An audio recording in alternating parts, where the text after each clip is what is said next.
It's November the 16th, 2025, and I upgraded my drone controller to this one. It is a DJI, and the focus isn't working. There we go. DJI RC Pro 2. They name these things. It's difficult to remember because you've got everything's an RC, which is remote control. They do have an RC controller, RC2, but now we have an RC Pro 2, so mustn't forget all these details. I decided to go nuts with really high quality stuff. My original drone, a Mini 2, which I don't have handy, this is the controller that came with the Mini 2. It is, you attach your phone to it, which is of course much smaller, and there's glare, which is always a problem. Looks like it's, anyway, there's a, oh, that's the reflection of what I'm filming. So that's how much glare there is. I mean, it's almost like a mirror. So when you're outside trying to fly your drone, you get a lot of reflection and glare on this phone screen. You can attach an iPad or a bigger screen of some sort to the old controller, but due to the size of this, having an iPad on it, you can buy a little adapter that sits the iPad on it, which is certainly much better, but awkward and top heavy, and for quite a while I just dealt with it because I wanted to fly the drone. I wanted to have a bit of fun with it and see if I really liked it, which I do. And I decided recently that I've had enough of the small screen, and I kept reading and seeing things about this new controller. See how much bigger it is? But it's not that heavy. At any rate, I saw all these various reviews, and it came out in May, I believe. And even though it doesn't work with my Mini 2 drone, it has a flight simulator on it, which is really cool. I really like it. The flight simulator alone just gives you a little practice time, and there's about 10 different locations, sort of a virtual reality rendering of famous landmarks of the world. Stonehenge, bunch of others, some kind of a huge monastery. I thought initially it was the Notre Dame Cathedral in Paris because it has flying buttresses and things to guide your drone through and whatnot. But like I say, this does not hook up to the Mini 2 drone, which I have. So I can't use it until I get a new drone. But the whole plan is to do that. Since it's November 16th, this arrived from Amazon on October 31st, 2025. I don't see any point in buying a new drone that I can't fly because the weather is not even close to ideal for drone flying.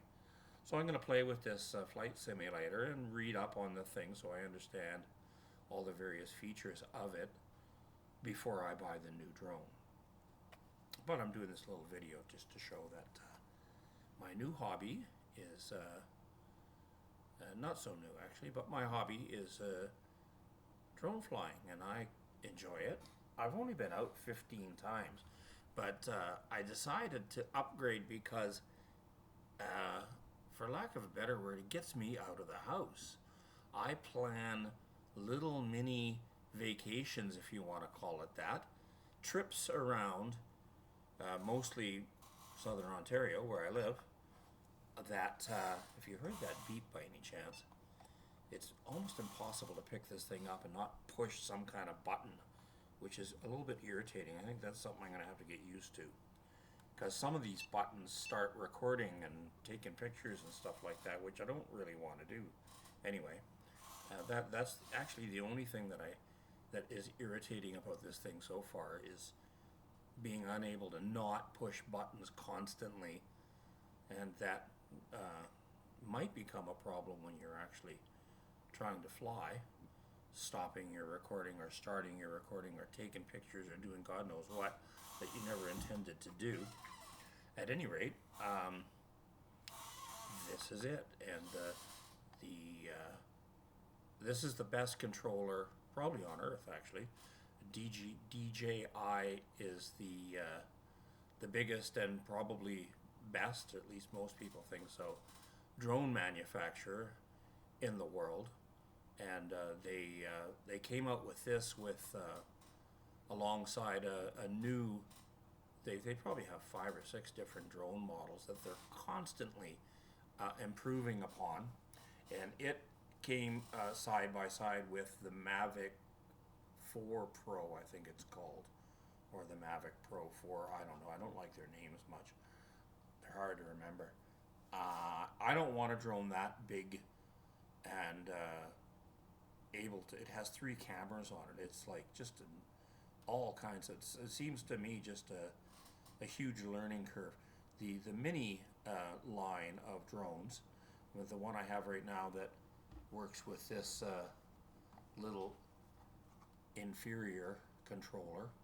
Just comparing them side by side is kind of cool. The phone is, as you see, quite a bit smaller. And at any rate, the Mini 2 is what I initially had, mostly because I thought it was really cool. Cool idea to fly a drone, and somebody was selling one that had never been used, so it was brand new, not used, and not even a year old. She had received it as a Christmas present, didn't really want it, and so she decided to sell it. And so it's a good way to get into drones, buying by name only used drone, even though it was not used at all. And at any rate, having used it 15 times, and more than that actually, but there's 15 videos up on my YouTube channel,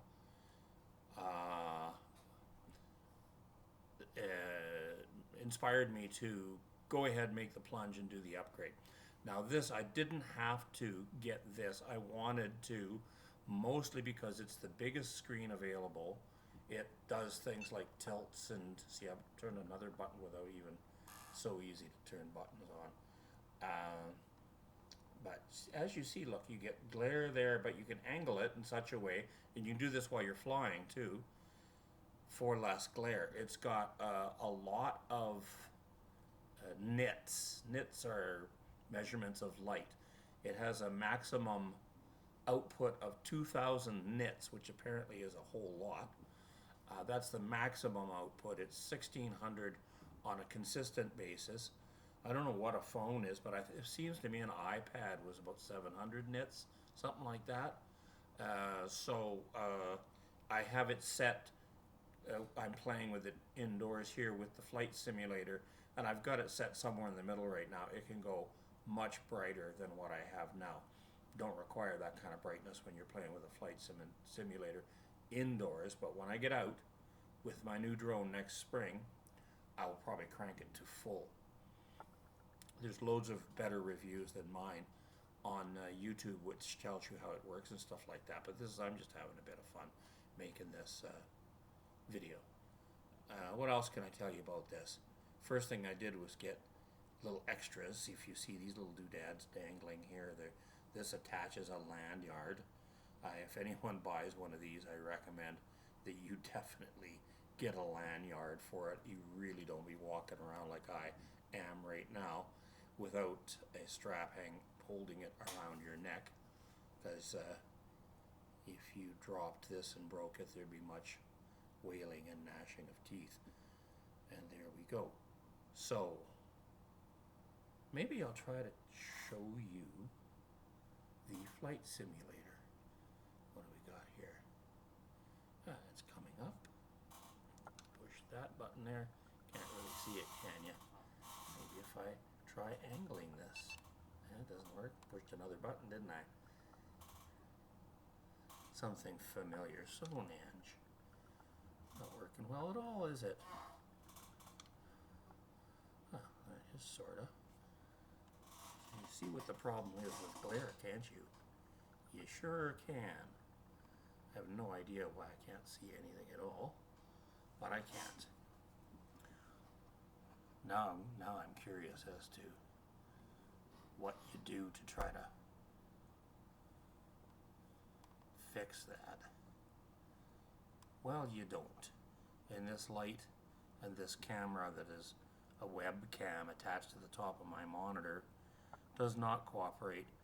Looks like it's too bright. Maybe I could adjust the brightness, but anyway, I'm not going to bother. So that's it. I purchased it October 31st is when it arrived, and I think it at that point it was about 5 or 6 months old. In fact, another reasons why I purchased it is that it simply wasn't available when DJI comes up with a new product, and drone enthusiasts around the world want it. It sells out super quick, and nobody's got them. You go to all these different sites that sell drones and drone accessories like this, and it's back order, and every now and then I would happen to be on Amazon.ca, and one day I looked and they had one. I thought, what the hell? And I double checked to see if anybody else had them. DJI itself, who sells mail order all around the world, at the same price you'd pay at a local shop, didn't have them. Nobody had them. And I thought, what the hell? And I pulled the trigger, bought this thing from Amazon, thinking that it was some kind of mistake, that they were going to send me a message in a couple days saying, oops, sorry, we don't have them after all. But no, it arrived. Here it is. And great. So it's too bad it isn't spring right now, because I would like to go out and fly a new drone. The drone that I'm going to buy is the Mini 5. They've made, well, they've gone through several versions, because the old one I had was a Mini 2, so they've gone through 3, 4, and now up to 5, with all kinds of improvements.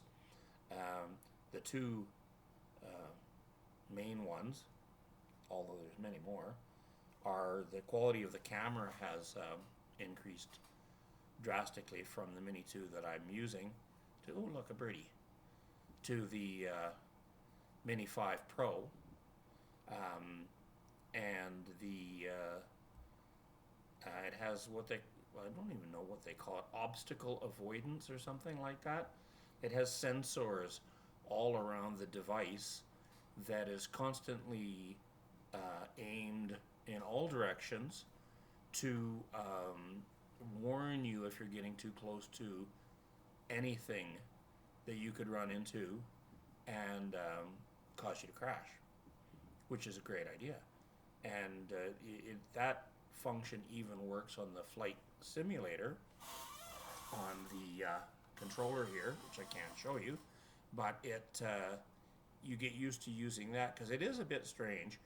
The Mini 2 doesn't have that. So you fly around and you have to be very aware of your surroundings, which I think is good actually, to start with a Mini 2 with no obstacle avoidance device on it.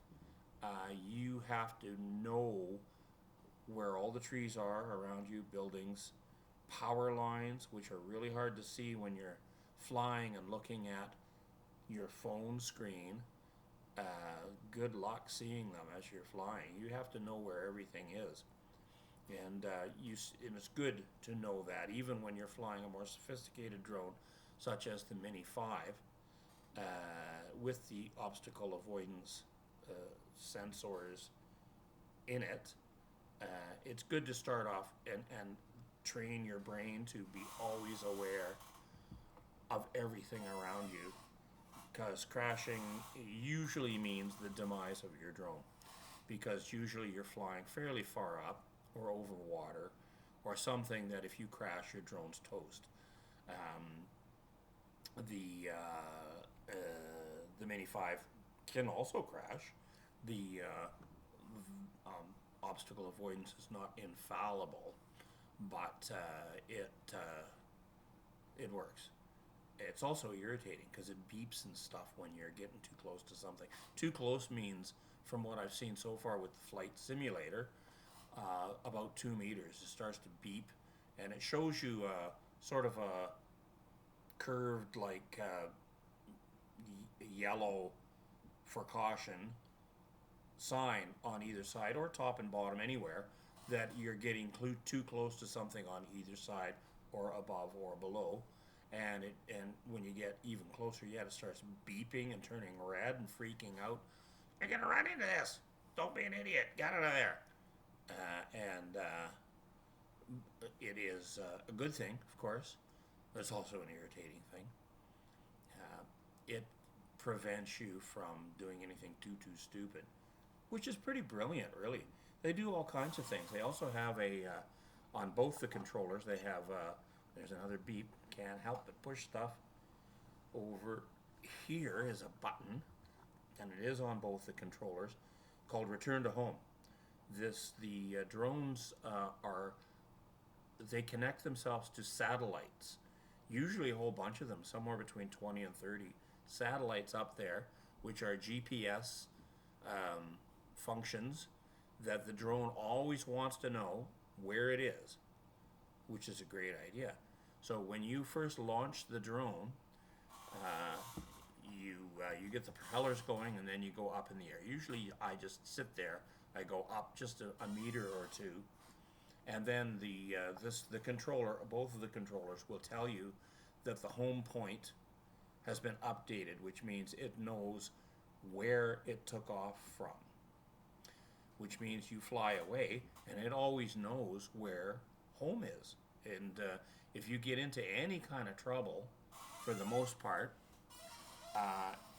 it'll either automatically return to home, like if you lose signal or something goes wrong where it really figures, now this idiot has got himself in a real jam, I'm flying home. Or you can do it yourself. Just push the button and it flies home, which is just great. It's amazing technology.